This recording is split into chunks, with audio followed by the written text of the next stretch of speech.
हरे कृष्ण बाबूरे ए संसार मध्यरे आज 100% लोकरू 90% लोक दुखरे जीवन अतिवाहित करुछन्ति। कारण सेई माने सर्वदा सुख को खोजी थांती मोह लालसारे पड़ी तेणु बारंबार दुख सेमानंको पाखको आसी थाए।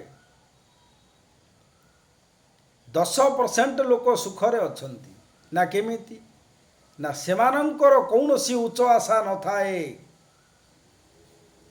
केवल दिन सारा कर्म करती एवं तांकर दैनिक मजूरी जेतिकी टंका मिले सेई माने सेतिकी टंकारे निजर परिवार भरण पोषण करी एवं सबु कार्य करी सेमाने सुखरे रही थांती। रात्र सोइला परे सकाळ उठिले पुनः सेमाने कर्म क्षेत्र उपरे लक्ष्य रखी थांती।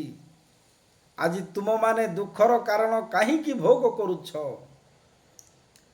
अकारण रे स्वप्न देखिबा हला दुख ना बाबूरे।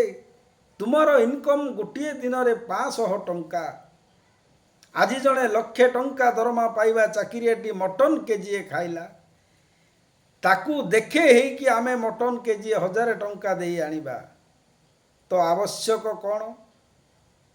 एवं किछि लोकर शरीर सुस्थ अछि सेमाने मटन खाइले आमे ताकू देखे हुई मटन खाइबा तो फल रे आमर देह रोगणा होइकी थिबो आमे ताकू डाइजेशन करि परिबा नाही ता फल रे आम शरीर रोगाक्रांत होई जिवो।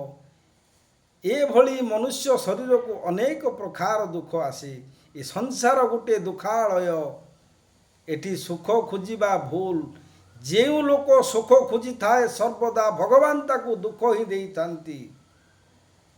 आउ भगवान देइथिबा दुख को जे आग्रह सहित निजर मानि निए तार सर्वदा मंगल होई थाए। हरे कृष्ण।